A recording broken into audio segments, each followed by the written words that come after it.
Olá! A indisciplina no ambiente escolar, concorrência de atos infracionais, que já era uma grande preocupação social, tem merecido ainda mais atenção do Ministério Público de Minas nesse pós-pandemia.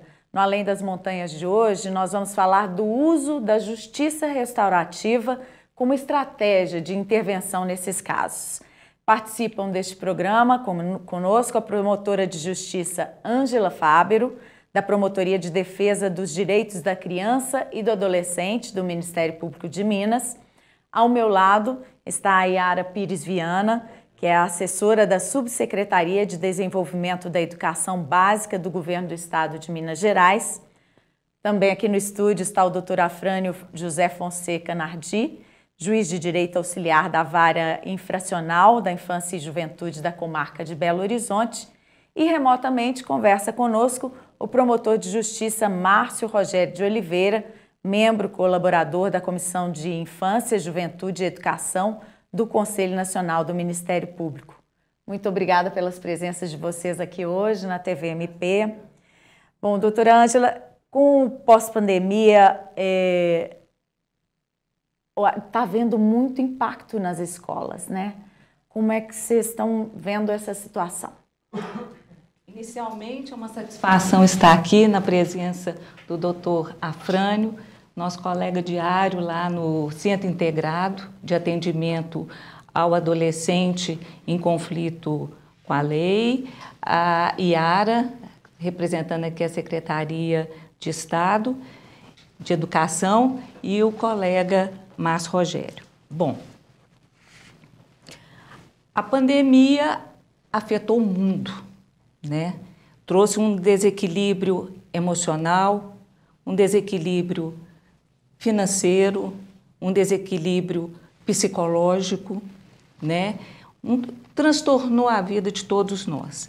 E o impacto foi muito grande, muito severo no que tange as crianças e os adolescentes, porque eles foram segregados, né? Nós tivemos um isolamento social. Então, o local onde havia aquela socialização, que é o ambiente escolar, foi interrompido.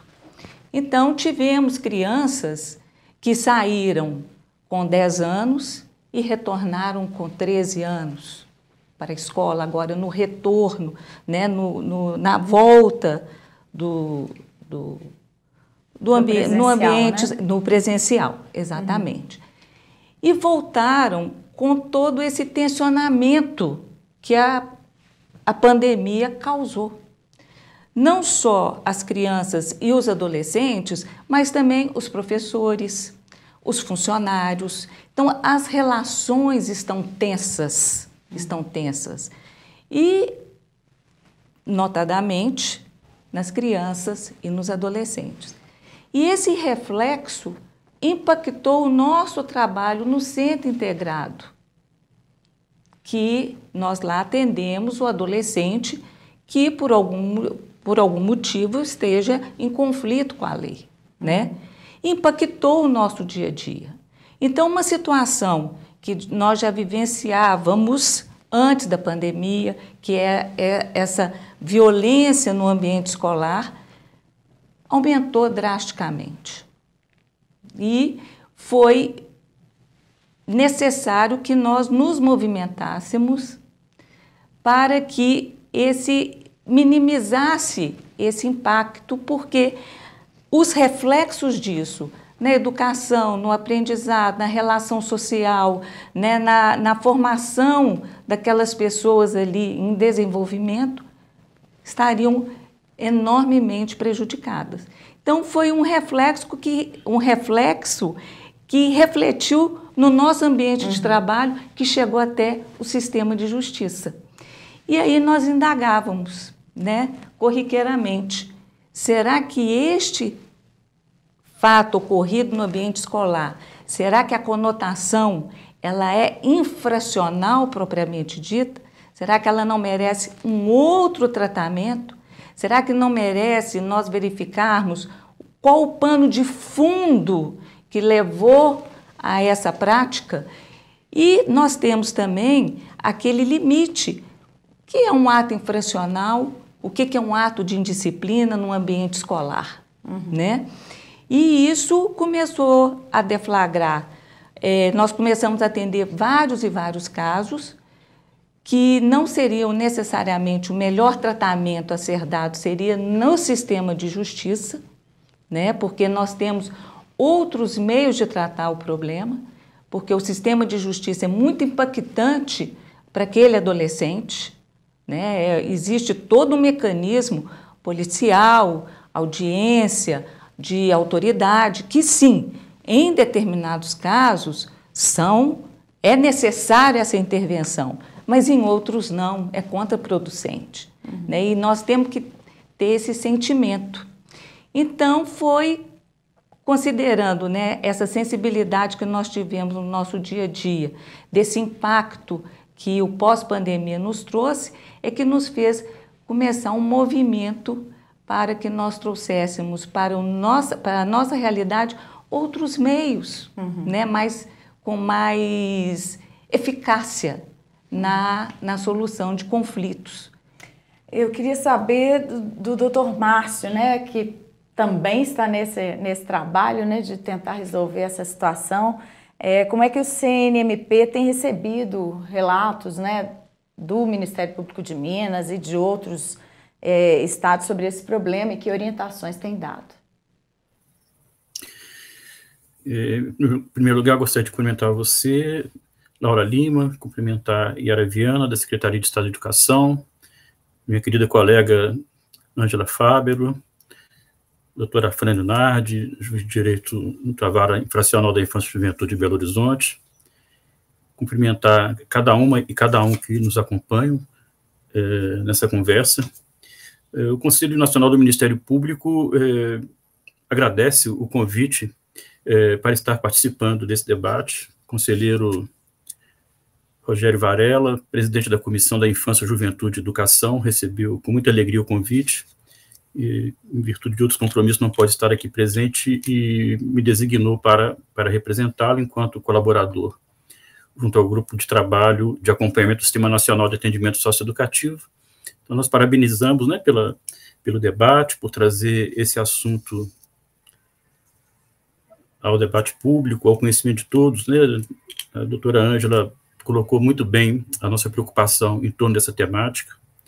É uma preocupação também no Conselho Nacional do Ministério Público, é uma preocupação também no Conselho Nacional de Justiça, inclusive com resoluções, como a resolução já em vigor do Conselho Nacional de Justiça, tratando sobre a justiça restaurativa, incentivando a justiça restaurativa, como uma alternativa de tratamento de toda forma de conflito, e, no nosso caso aqui, dessa discussão de hoje, como uma ferramenta importante no tratamento do conflito que acontece no ambiente escolar. Em Belo Horizonte, isso tem sido debatido já há alguns anos, não apenas em Belo Horizonte, mas em praticamente todo o Brasil, por ser, inclusive, uma diretriz da lei federal que dispõe sobre o sistema socioeducativo, a Lei 2.594 de 2012, que faz referência expressa à aplicação da justiça restaurativa no atendimento aos adolescentes a quem se atribua a prática de ato infracional. Então, todos nós devemos estar preparados, né, quando eu digo todos nós, principalmente todo o sistema de justiça, o Judiciário, o Ministério Público, também a Defensoria Pública, e também os programas de atendimento a esses adolescentes, os programas de atendimento socioeducativos, e todos os programas e serviços que, de alguma maneira, integram o sistema de garantia dos direitos da criança e do adolescente. Contexto no qual se insere, evidentemente, se insere toda a rede escolar, pública ou privada. Nós trabalhamos aqui e temos enfatizado em Belo Horizonte todo um trabalho direcionado ao estudo e ao debate dos conflitos que acontecem no ambiente das escolas. Essa é uma preocupação que surgiu inicialmente muito forte na Comissão de Justiça e Práticas Restaurativas do Fórum Permanente de Atendimento Socioeducativo de Belo Horizonte, fórum esse que foi criado em 2014 por iniciativa do Ministério Público. E nessa comissão, inicialmente coordenada pelo pedagogo da Promotoria da Infância, William Nascentes, e em seguida passando a coordenação para a nossa colega promotora de justiça, doutora Daniele Guimarães Germán Arlê. Dentro dessa comissão surgiu uma proposta e uma semente, uma ideia de se instituir em Belo Horizonte um programa que pudesse servir de alternativa à aplicação dos mecanismos formais de segurança pública e de justiça, que é acionar a polícia para atender uma ocorrência dentro de uma escola que versa sobre uma conduta que, como a doutora Ângela muito bem colocou, fica numa fronteira entre o ato de indisciplina e o ato infracional, e que pode ser perfeitamente tratada com uma abordagem pedagógica, uma abordagem não retributiva, uma abordagem mais adequada a um adolescente enquanto pessoa em fase de desenvolvimento. Então, surgiu na Comissão de Justiça e Práticas Restaurativas do Fórum uma proposta inicial que se transformou num grande debate dentro da comissão, envolvendo todas as redes de ensino, seja do Estado, seja do município, o sistema de justiça, envolvendo o sistema socioeducativo, a academia, várias universidades participando desse debate, e dessa grande discussão surgiu um acordo de cooperação técnica que foi assinado em fevereiro de 2018, instituindo o programa Justiça Restaurativa nas Escolas de Belo Horizonte, que é o programa NOS. Essa palavra NOS, ela significa Núcleo de Orientação e Solução de Conflitos Escolares, que são, a proposta do programa NOS é instalar em cada escola pública um núcleo de atendimento baseado em práticas restaurativas para aplicação de práticas restaurativas no tratamento de conflitos escolares envolvendo alunos, entre alunos, alunos com professores, ou mesmo a comunidade no entorno, enfim, que possam tratar esses conflitos, privilegiando a escuta das vítimas, das pessoas prejudicadas, mas também ouvindo adequadamente as pessoas a quem se atribua a iniciativa desse conflito e que envolva toda a comunidade, que é a essência da justiça restaurativa e das práticas restaurativas, para que se chegue, então, a uma solução que seja satisfatória para todos e que seja aceita por todos de uma forma bastante tranquila. E assim se vai caminhando na construção de uma cultura verdadeiramente de paz no ambiente das escolas. É um programa que se baseia marcadamente na capacitação de pessoas. É um programa que oferece um curso de capacitação. Esse curso hoje ele tem 64 horas de duração. É um curso com 32 horas teóricas e 32 horas de prática, para que cada escola tenha pelo menos 5 pessoas capacitadas. A proposta é que cada escola indicasse 5 representantes para receberem essa formação e poderem aplicar essas técnicas dentro de seus ambientes de trabalho. Não apenas as escolas, mas também o centro de internação, as casas de semi-liberdade, os serviços de medidas socioeducativas de meio aberto, que funcionam na política socioassistencial do município, e as entidades de acolhimento institucional, que são espaços educacionais não formais, mas não deixam de ser espaços educacionais e onde acontecem muitos conflitos que podem ser tratados dessa forma. Então, é um programa de formação de pessoas que já formou desde 2018, apesar da pandemia, da dificuldade com as atividades presenciais, e já formou cerca de 1.600 pessoas em Belo Horizonte, em 160 escolas da rede municipal, 75 escolas da rede estadual, vários centros socioeducativos, várias unidades de acolhimento institucional. Então, são 1.546 pessoas formadas, sendo cerca de 1.200 das redes estadual e municipal de educação, 110 guardas municipais, 36 técnicos do Serviço de Medidas e Meio Aberto e do Acolhimento Institucional, e 209 servidores da Subsecretaria de Atendimento Socioeducativo do Estado, que trabalha com as medidas restritivas de liberdade. Então, muito resumidamente, esse é o programa NOS, e a gente segue aqui à disposição para continuar conversando. Vamos voltar aí para falar com o senhor, porque é interessante que tenha sido criado antes da pandemia até, né? Porque com a pandemia veio um aumento de notificações, né? Imagino que a secretaria, a subsecretaria tenha recebido um número de notificações muito maior. Obrigada, viu, Laura, pelo convite. É um prazer imenso estar aqui nessa mesa com parceiros, de fato, que olham para a educação como um princípio muito importante e como um princípio de formação, né, das nossas crianças e jovens. Quando você me faz essa pergunta, eu sou obrigada, enquanto educadora que sou, e enquanto há 26 anos, né, na Secretaria de Estado de Educação nas escolas públicas, e agora atuando no gabinete diretamente, olhando basicamente para essas políticas que são políticas que muitas vezes acabam até violando o direito dos nossos estudantes. E quando a doutora Ângela nos apresenta um cenário drástico do pós-pandemia, isso não foi invisível nas escolas, né? Isso, de uma certa forma, apareceu nas nossas escolas como um cenário de pós-guerra. E foi olhando para esse cenário de pós-guerra que nós, técnicos, né, fizemos um estudo muito aprofundado em outros países que passaram por guerras para perceber quais as possíveis sequelas que se daria nas populações, nas diferentes faixas etárias, em situações de guerra. E foi olhando para isso que a gente percebe uma alteração muito grande, uma mudança de comportamento, de postura, de tratativas da sociedade dentro das escolas. Porque quando a gente olha para o cenário educacional, o que a gente percebe são micro-sociedades em desenvolvimento naqueles espaços escolares. E diante disso, a gente tem ali uma diversidade muito grande de pessoas. Tanto aquelas que atendem aos nossos estudantes, professores, especialistas, pedagogos, quanto os estudantes e suas famílias. E aí, nesse sentido, foi inevitável perceber que a gente tinha um cenário onde mães, pais responsáveis cobravam do espaço escola um atendimento como ele era anterior à pandemia. Quando, na verdade, todos nós estávamos afetados porque não tínhamos sequer um planejamento, uma organização para lidar com esse pós-guerra, com essa mudança de comportamento e de postura da nossa sociedade.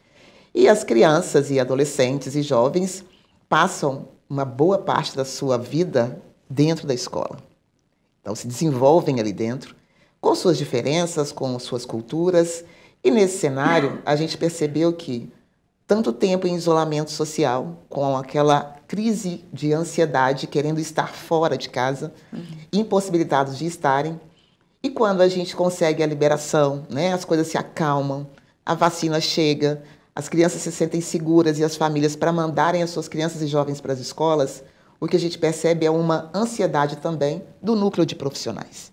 Então, profissionais recebendo essas crianças e adolescentes, ainda sem saber como lidar com aquela insegurança e com as habilidades socioemocionais muito fragilizadas.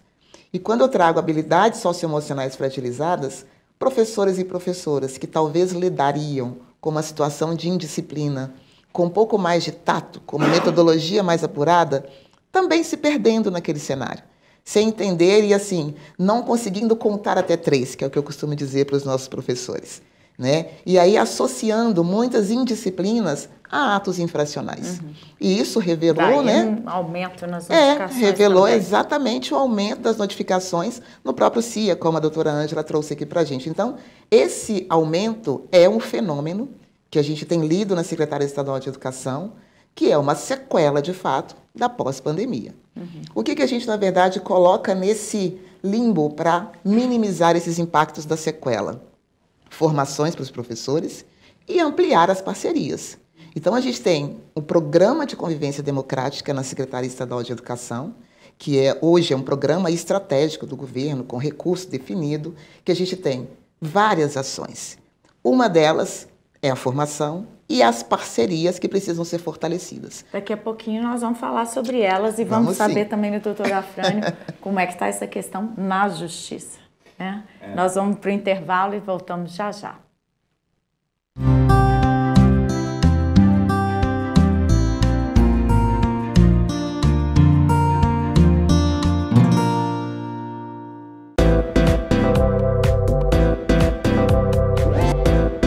TVMP, em todo lugar, ao seu lado. Realização: Ministério Público de Minas Gerais. Siga a gente nas redes sociais e procure por MPMG Oficial. Para mais informações, acesse mpmg.mp.br.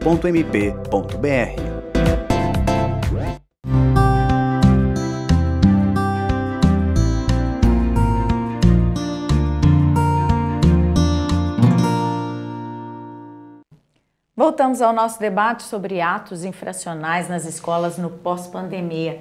E eu volto a conversar com você, Yara. Foi meio que um reaprender se relacionar socialmente, né? Para todos nós, e eu imagino que para crianças e adolescentes seja mais complicado. Sem dúvida, Laura, sim. Nós, na nossa adultez, a gente às vezes minimiza, né, o conhecimento que crianças e jovens carregam em suas faixas etárias. E a gente tem percebido que trabalhar as habilidades socioemocionais com professores tem auxiliado com que eles compreendam, de fato, os comportamentos, as posturas das nossas crianças e jovens no espaço da escola. É como se a gente estivesse refazendo um fluxo e construindo um caminho que foi interrompido pela pandemia e pelo isolamento social. Como é que o Estado tem trabalhado isso, essa promoção do diálogo no espaço escolar? Desde programas, na verdade, instituídos assim, enquanto políticas públicas, que é o Programa de Convivência Democrática, que nele, na verdade, a gente consegue construir insumos e caminhos de formação mais qualificada para os professores e professoras da nossa rede, mas também parcerias com a rede de proteção social básica.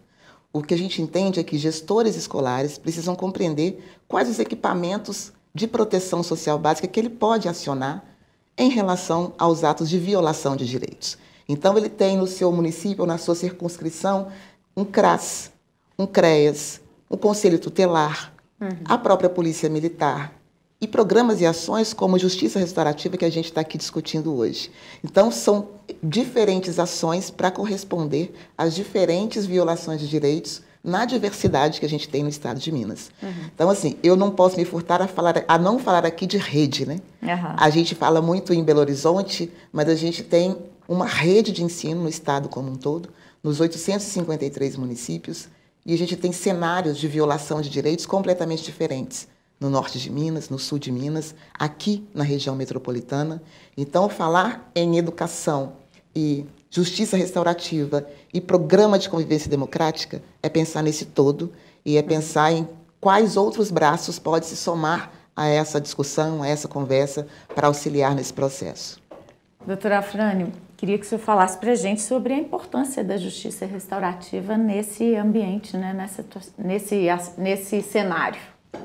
Bom, inicialmente agradecer pelo convite de estar aqui, podendo debater um tema tão pungente, e vou tomar a liberdade de só manifestar uma preocupação, que é uma preocupação nossa, do sistema de justiça, dos operadores da justiça juvenil, né, dessa modulação dos conflitos escolares através da ideia de que você pode, de alguma forma, enfrentá-los com ações de segurança pública e, por via de consequência, mobilizando a justiça juvenil, né. É uma tradição, lamentavelmente, dentro da nossa cultura, né, deflagrar esse tipo de atuação. Como vocês puderam perceber no debate no primeiro bloco, né, muitas das situações aqui elencadas, elas precediam a pandemia, né.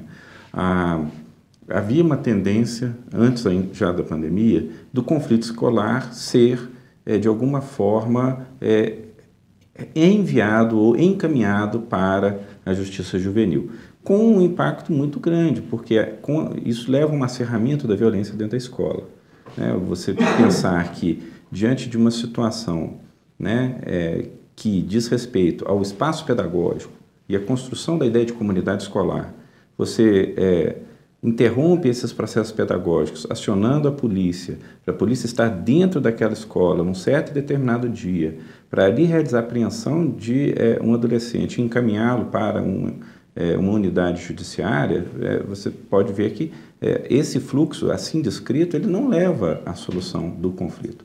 E é exatamente nesse ponto que a justiça restaurativa ela entra como uma prática em que ela pode dar voz e protagonismo aos envolvidos naquele conflito, de tal maneira que eles possam, de certa forma, sentar, pensar sobre suas ações, o reflexo de suas ações em relação às outras pessoas e construir soluções que são soluções próprias, né, conjuntas, democráticas e, mais do que isso, soluções que dizem respeito à ideia mesmo, né, de pedagogia, né, de uma ação pedagógica sobre aquele conflito que, de tal maneira, não só o trata, mas que permite que todos os atores, uns escutem os outros e ao se escutarem, surjam soluções, não só para aqueles conflitos, isso é que é importante, não só para aquela situação concreta que ensejou a deflagração da prática restaurativa, mas para se pensar a própria escola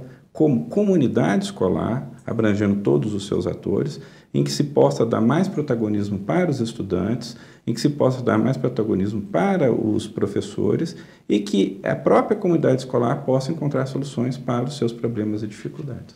Como é que trabalha o CIA, né, que é o Centro Integrado de Atendimento ao Adolescente Autor de Ato Infracional aqui em Belo Horizonte? O CIA é uma unidade integrada, né, da Justiça Juvenil que faz o atendimento, desde o atendimento inicial integrado de adolescentes supostamente envolvidos com práticas infracionais até o acompanhamento da execução de medidas socioeducativas, né? A ideia do CIA, ela é basicamente criar uma rede que envolva todos os órgãos do sistema de segurança pública, os órgãos do sistema de justiça e os órgãos do sistema de garantia de direitos que possam fazer o acompanhamento socioeducativo de adolescentes. Agora, é claro que faz parte da nossa missão também detectar situações que não precisariam ser encaminhadas ao CIA. Então, a gente precisa ir além desse limite da nossa atuação. E os conflitos escolares se inserem exatamente nesse conjunto digamos assim, de situações, situações paradigmáticas que não demandam um encaminhamento e uma modulação através desse fluxo, né? Em que os órgãos de segurança pública atuam, depois o jovem e família é apresentado para o sistema de justiça e se inicia algum tipo de acompanhamento socioeducativo. Então, pensando nisso, o CIA tem outras estratégias. Uma delas é a justiça restaurativa. Né? A justiça restaurativa. Hoje nós temos, dentro do próprio prédio do CIA, a coordenadoria de ações de justiça restaurativa do Tribunal de Justiça do Estado de Minas Gerais e de forma conjunta com a coordenadoria, né, o CIA desenvolve também ações e práticas restaurativas que dizem respeito a uma miríade de conflitos que não necessariamente deveriam ser modulados através da prática infracional. Né? Além do conflito escolar, por exemplo, conflitos familiares, né? Conflitos de vizinhança, né? Que poderiam ser trabalhados dentro dessa lógica, né? De um processo circular em que todos possam falar, todos possam compreender, né? E todas as pessoas de alguma maneira impactadas por aquele processo possam ter vez e voz de pensar e refletir sobre suas práticas e suas condutas. Isso funciona, às vezes, muito melhor, né? Principalmente na questão escolar. Com certeza. Agora, existe um ponto que é um ponto de preocupação, nós precisamos criar fluxos que impeçam que essas práticas só venham a ser utilizadas após um encaminhamento, após o acionamento da polícia, do sistema como um todo, né? E é por isso que muitas vezes nos atendimentos, e daí a força do CIA, porque se a gente, num atendimento inicial, antes de iniciar um processo, né, judicial, porque o adolescente está sujeito a responder um processo judicial quando se envolve na prática infracional. Então, no atendimento inicial e na escuta especializada que é feita no CIA, né, que é uma escuta diferenciada, que é compartilhada entre os diversos atores do sistema de justiça, né, Ministério Público, Defensoria e Judiciário, se nessa escuta inicial a gente consegue detectar que existe naquele estabelecimento educacional situações de conflito que mereçam um acompanhamento diferenciado, a gente não só vai reenviar aquele conflito para o âmbito de outras formas, de outras, digamos, portas de entradas da solução desse conflito, né? A gente pensando em uma justiça multiportas, a gente também vai ter a condição de pensar ações naquele estabelecimento ou naquela política, no caso a política educacional, que previnam que outras situações como aquela ocorram. Doutora Ângela, o Ministério Público de Minas passou a promover discussões sobre esse tema, né? Como é que tem sido esses diálogos? Quem participa dele? Bom, felizmente, nós não temos encontrado obstáculo nenhum, né, quando a gente oferece, né, uma contribuição. Porque, na verdade, Quando nós tratamos, né, aqui no nosso foco, que é a criança e o adolescente, o nosso trabalho, ele tem que ser em rede, ele tem que ser em conjunto, né? E a rede é o Ministério Público, é o Poder Judiciário, é o Estado na Secretaria de Educação, é o município na Secretaria também de Educação do município, é a assistência social, é a saúde, é o Conselho Tutelar, são os conselhos de direito. Então, todos esses atores têm que atuar juntos. Por quê? Se a gente pegar o ambiente escolar, a complexidade daquele ambiente escolar, né? Nós temos a localização daquela escola, nós temos uma variedade de alunos com a sua história, de professores com a sua história, e aquilo tudo ali tem que ser administrado. Então, a nossa sensibilidade, ela tem que ser para além daquele ato que chega até nós lá no CIA, né? Porque um ato de indisciplina pode representar ali um conflito familiar complexo, né? Um sofrimento que aquele adolescente está tendo, aquela criança está tendo. Então, a rede ela tem que trabalhar em conjunto, né? E quando o Ministério Público chega para oferecer, para contribuir, nós temos, felizmente, encontrado portas abertas, sabe? Junto à Secretaria, junto ao Tribunal de Justiça, junto à Saúde, né? E tem sido assim, o Fórum de Medidas, né? O Fórum Permanente, né? Que o Márcio até mencionou, ele tem sido assim, um ambiente muito propício para essas discussões, porque as várias comissões, né? E nós conversamos entre nós.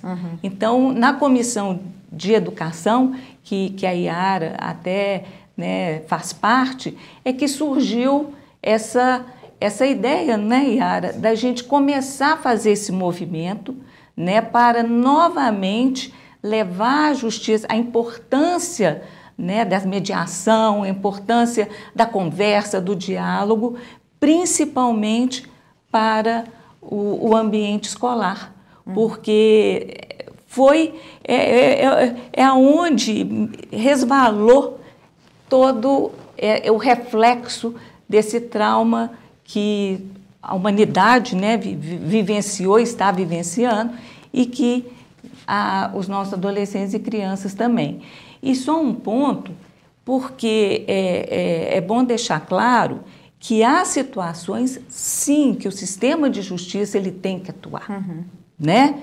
Porque há situações muito graves, né, que precisa de um acompanhamento mais sistemático, né? Mas, em outras situações, por que não a gente utilizar de mecanismos muito mais producentes, que vai ter, né, que vai efetivamente resolver o problema, efetivamente, que é essa, né, essa conversa, essa escuta, né, que todos nós, num momento de conflito, a gente precisa falar, ser escutado, né? E então nós estamos sendo assim muito bem recebidos, sabe?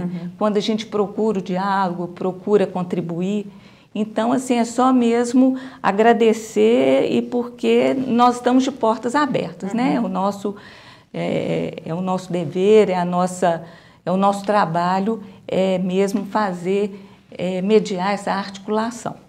Yara, como é que você tem percebido isso na Comissão de Educação, então? Principalmente porque agora já tem um período longo, né, da volta do presencial nas escolas. Sim, sim. A nossa percepção, como eu já tinha dito no bloco anterior, é necessário que a gente enxergue toda essa nossa discussão como uma necessidade de implementação de uma política pública de Estado, sabe? E aí, por que eu digo isso? Eu digo porque esse acolhimento que a doutora Ângela propõe para a gente, as portas abertas do sistema de justiça para o tratamento das violações de direito, em alguns momentos ele precisa funcionar com aquilo que lhe é de direito. Porque tem determinados atos infracionais que, de fato, não serão tratados no ambiente da escola. Por outro lado, a gente percebe que o excesso de indisciplinas, e quando não tratadas metodologicamente, pedagogicamente, elas se tornam atos infracionais.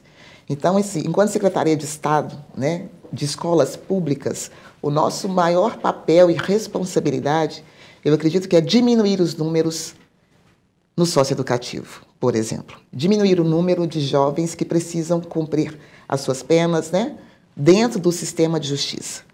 A nossa intenção, enquanto processo de escolarização, é também educar essas habilidades socioemocionais, porque o que a gente percebe que é um desalinhamento entre o que o professor ou professora pensa sobre determinada regra e, em função disso, ele faz a leitura daquele ato e transfere aquilo como um ato infracional, porque ele sabe que a penalidade para o jovem ou para a criança será maior. O nosso trabalho com os nossos professores, via programa de convivência democrática, além de instituir um sistema de registro de violência, para que, ao sentar para fazer o relatório do ato indisciplinar ou infracional, professores, educadores terão um tempo maior para perceber e refletir. Isso é mesmo para ser encaminhado ou não? Então, assim, são algumas estratégias a nível de rede que a gente tem tomado para tentar diminuir esses números. Na nossa rede de ensino aqui no estado, tem bons exemplos? Tem alguns exemplos assim, de programas que tenham sido implementados em algumas escolas que sirvam de... Temos exemplos para outras. Excepcionais, assim, como quando a doutora Ângela traz o território, isso tem um reflexo muito grande de como o processo educacional é conduzido naquele espaço. Porque uma escola não se faz sozinha. Uma escola é feita de várias pontes e ela precisa, de fato, inclusive, ter um acesso direto à comunidade escolar. Porque os anseios, as angústias e as ansiedades das famílias também aparecem dentro do espaço da escola. As crianças levam isso para o espaço da escola. E é muitas vezes ali que crianças, inclusive, denunciam as violações de direitos que sofrem em casa. E aí o espaço é complexo porque professores e professoras, ao escutarem tais denúncias, precisam também tomar providências. Afinal, são agentes públicos que precisam, de fato, acionar e garantir a segurança dessas crianças naquele espaço. E aí, diante disso, o que a gente percebe são escolas compreendendo melhor hoje o que deve ser feito nesse fluxo de atendimento. O que eu faço primeiro? É um trabalho de prevenção, então. Então, professor e professora, você tem um leque de possibilidades para trabalhar com seus estudantes sobre esse tema, conflitos, inclusive não negligenciando a pauta do conflito, que ela necessariamente ela não é só negativa. No espaço da escola, ela pode ser extremamente positiva, uma vez que a gente dá uma abertura para ter uma relação dialogada, né, sobre o próprio tema. Em debate é saudável. Exatamente. Por outro lado, revela para a gente, em muitos casos, uma escola, inclusive, assim, não vou nem citar nome, porque senão vai gerar ciúmes, mas a gente tem algumas escolas que fazem esse tipo de trabalho, que é revelar o protagonismo juvenil, que é, de fato, quando a gente percebe que o estudante ele é muito mais desafiador, e aí o professor estava lendo aquilo como uma certa indisciplina, como desrespeito. Então, quando a gente conseguiu articular um vocabulário, uma narrativa melhor daquele estudante, e ele conseguindo se empoderar, conseguindo conversar com seus professores e colocar aquilo que ele estava pensando, o professor começou a perceber que aquilo não era um enfrentamento, que aquilo não era um desafio, que ele não estava sendo desrespeitoso, muito pelo contrário, que ele estava utilizando o espaço da escola como um processo também de aprendizado, mas também ensinando o professor naquele momento no âmbito das relações socioemocionais. Então, a gente tem casos bem interessantes em territórios de extrema vulnerabilidade, conflitos territoriais, inclusive, onde a gente tem estudantes que, dentro do espaço da escola, têm conseguido manter as relações de forma mais tranquilas e amenas, sabe? No próximo bloco, a gente vai falar de quando a situação extrapola uma indisciplina e passa para atos de violência extremada. Aguarde.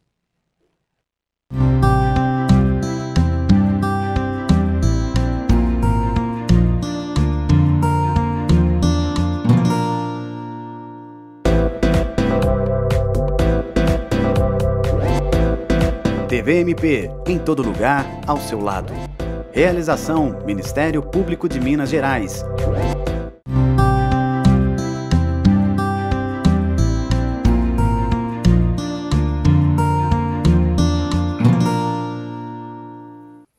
O Além das Montanhas hoje fala sobre atos infracionais nas escolas e eu agora gostaria de ouvir de vocês sobre esses casos recentes de violência extremada, né, tendo como alvo escolas, alunos e professores com ataques armados, promovidos também por adolescentes, depredações, pichações com referência ao nazismo.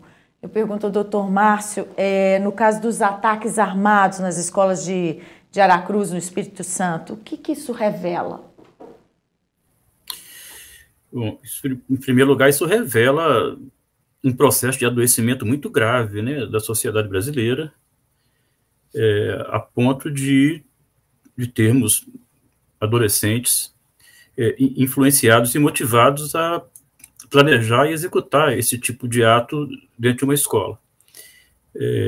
Infelizmente, nós temos aí nos últimos anos um discurso de incentivo à liberação e aquisição de armas de fogo pelas pessoas, e uma sociedade que tem muitas armas de fogo, lamentavelmente, ela se expõe a que essas armas sejam efetivamente utilizadas por quem as possui, e naturalmente nós vamos ter esse tipo de consequência, né? Nós acompanhamos aí sempre pela mídia os eventos que reiteradamente ocorrem em escolas norte-americanas, nos Estados Unidos, que é uma sociedade amplamente favorável ao uso de armas de fogo pelos cidadãos.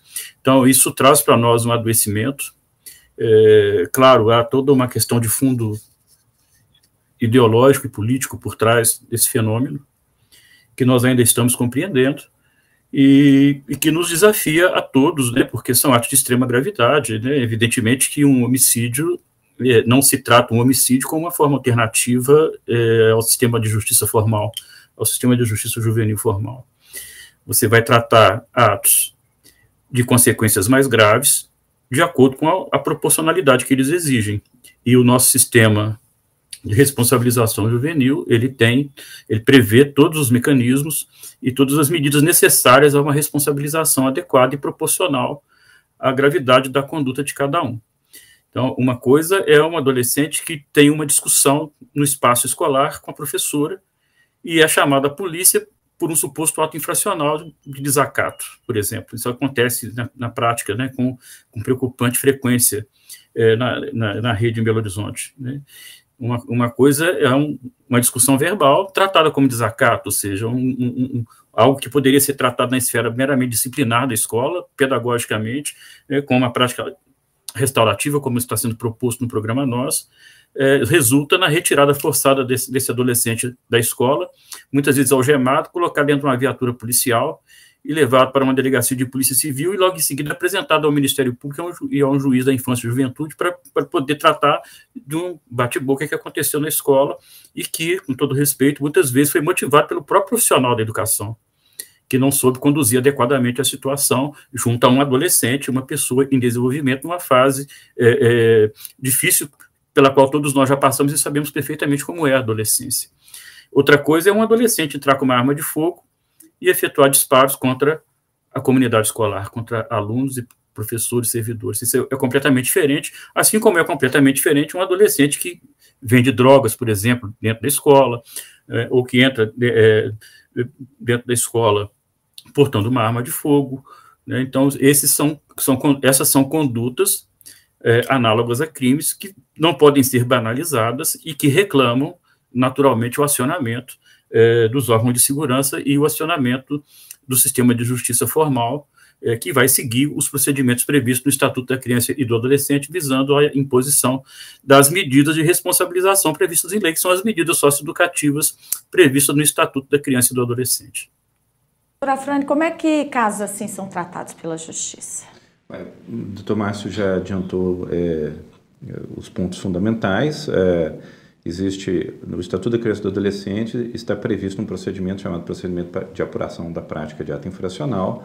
O adolescente que se envolve em atos graves, ele fica sujeito à instrução desse procedimento, ele pode, inclusive, durante o curso do processo, já estar submetido a uma medida socioeducativa, que é a medida de internação provisória, e ao final do processo, em se entendendo que ele de fato praticou o ato infracional, ele vai ser responsabilizado pela aplicação de uma dessas medidas, né? Sendo que nós temos medidas em meio aberto e medidas em meio fechado, a mais gravosa delas é a internação por tempo indeterminado, não superior a 3 anos. Agora, eu gostaria só de destacar que, mesmo nesses casos graves, quando a gente fala da escola, eu acho que a gente tem que, sem dúvida nenhuma, desenvolver o procedimento de apuração e responsabilização do adolescente, mas de alguma forma refletir sobre todo o entorno que ensejou esse ato. O Dr. Márcio colocou muito bem, né? Eu acho que quando a gente fala de fortalecer a comunidade escolar, a gente fala de tentar reconstruir também laços de paz, né? E de alguma forma combater a cultura de ódio, que de alguma forma vem se instalando no nosso país, né, de forma insidiosa. Essa cultura de ódio, ela nos afeta. Afeta todos nós em todos os nossos espaços e em todos os territórios onde transitamos. A escola é um desses espaços. A escola é um espaço de socialização, é um espaço de desenvolvimento pessoal, social, tanto, né, e acho que Yara falou muito bem, né, tanto dos alunos quanto dos professores, nessa ideia, né, de um professor aprendente, um aluno ensinante, né, ensinante, né, enfim, de alguém que pode interagir e, de alguma forma, pode ter a palavra para falar de seus conflitos. Quando esses conflitos também eles são solapados, a tendência é que a palavra e o debate seja substituído pela violência. E isso é preocupante, porque na medida em que a palavra é solapada e a violência emerge, a tendência é essa violência ela escalar, entrar numa crescente. E aí nós temos esses episódios, o que não retira a necessidade de responsabilização, mas nos exige uma reflexão. Pode haver justiça restaurativa também, né? Bom, eu diria assim, nesse caso, o que nós temos que pensar... A influência da família, né? Do meio familiar, também, num caso como esse. Também, mas eu acho que nós temos que nos preocupar com a comunidade escolar. Existe uma ideia de que as escolas são hoje espaços de refúgio. Não no sentido de que as crianças e adolescentes devem, de alguma forma, ver na escola um espaço para o seu desenvolvimento, onde eles podem, inclusive, falar, né, como a Yara muito bem colocou, de violências que acontecem em casa, de situações de violações de seus direitos em outros espaços, né? E essas escolas precisam, de certa forma, serem protegidas como espaços de refúgio. Agora, para que elas sejam protegidas como espaço de refúgio, é preciso que a comunidade escolar, né, tenha a possibilidade, recursos, instrumentos para tratar os seus conflitos e, ao tratar os seus conflitos, possa se fortalecer, né, inclusive para não ser vítima de situações como essas. Né? De que maneira? Né? Conversando, dialogando, debatendo, vislumbrando situações que muitas vezes acontecem dentro de sala de aula e que aí sim é necessário um acionamento do sistema de justiça para que de alguma forma seja tratada uma situação de violência antes que ela ecloda num episódio trágico como esse que abala toda a comunidade. E aí, quando você fala da justiça restaurativa, né, a gente tem que pensar, né, que um episódio como esse traumatiza a comunidade como um todo. E aí é dever de todos nós, né, do sistema de justiça, do sistema de garantia de direitos, né, do executivo, do judiciário, do Ministério Público, enfim, de todas as instituições públicas, de alguma forma acolher essa comunidade traumatizada e abalada e tratá-la nesses traumas.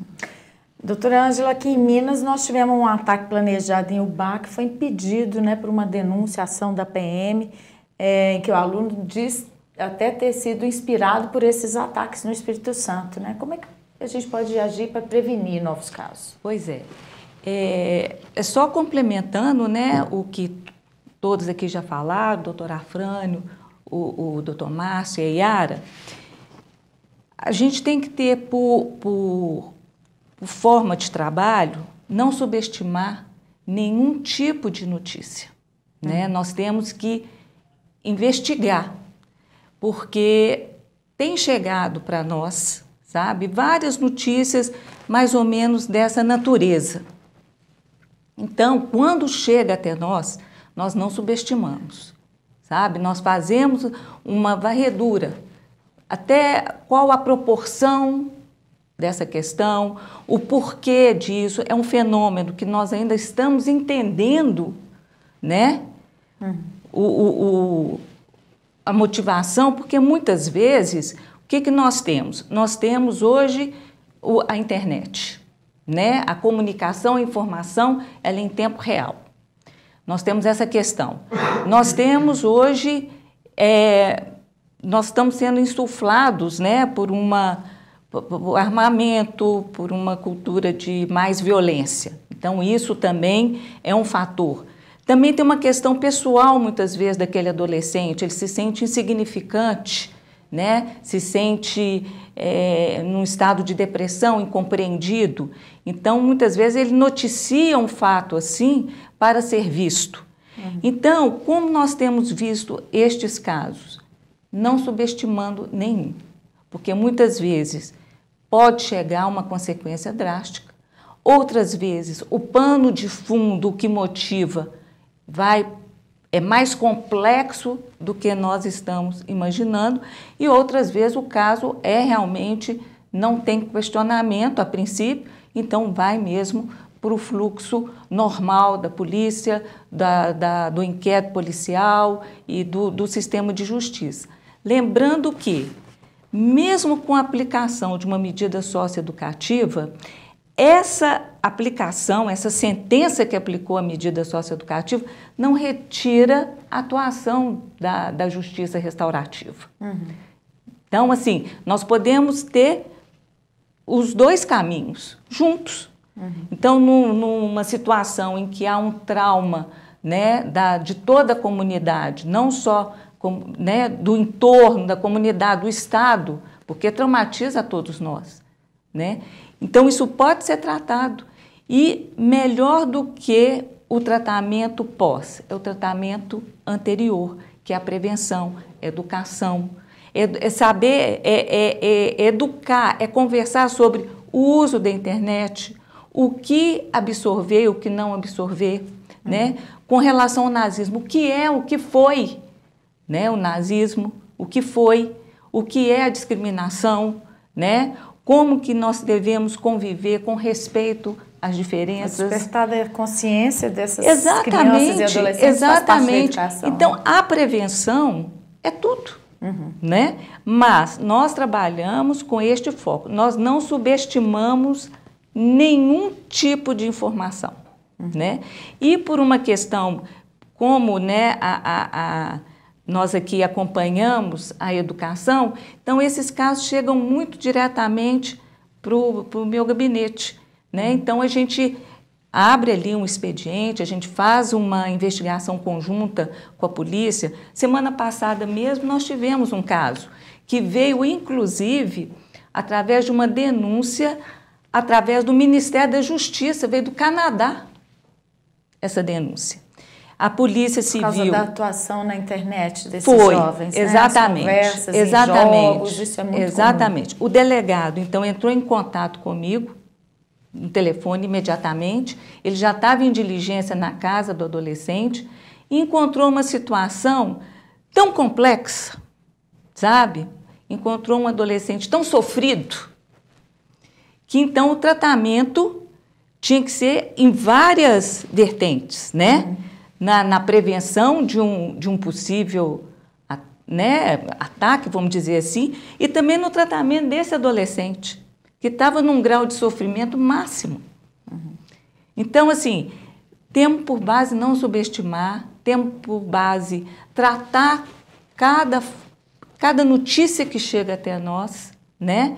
E nós temos vários caminhos. A justiça restaurativa não retira a apuração do ato infracional com uma possível aplicação de medida socioeducativa lá na frente e o tratamento que foi o pano de fundo, que aí nós precisamos do apoio de toda a rede. Eu queria saber da Yara que, assim, muitas vezes esses atos vêm de agentes externos, né? Como foi o caso das escolas lá do Espírito Santo. Como proteger a escola, o espaço da escola, né? De ataques armados, de pessoas que possam entrar ali armadas de fora, ou de depredações, de pichações? Eu acho que o primeiro aspecto é, de fato, a prevenção. E aí, primeiro, é um Estado se pautar por um currículo que, na verdade, trabalha e discute esses temas, não silencia esses temas, quer seja do nazismo, quer seja dos preconceitos raciais, de gênero.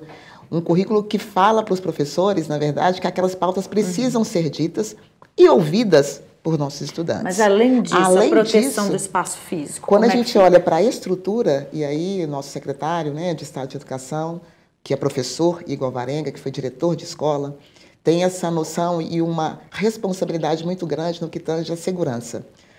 É importante dizer, Laura, que toda vez que um fenômeno como esse acontece, nós já ligamos as nossas luzinhas de atenção. Por quê?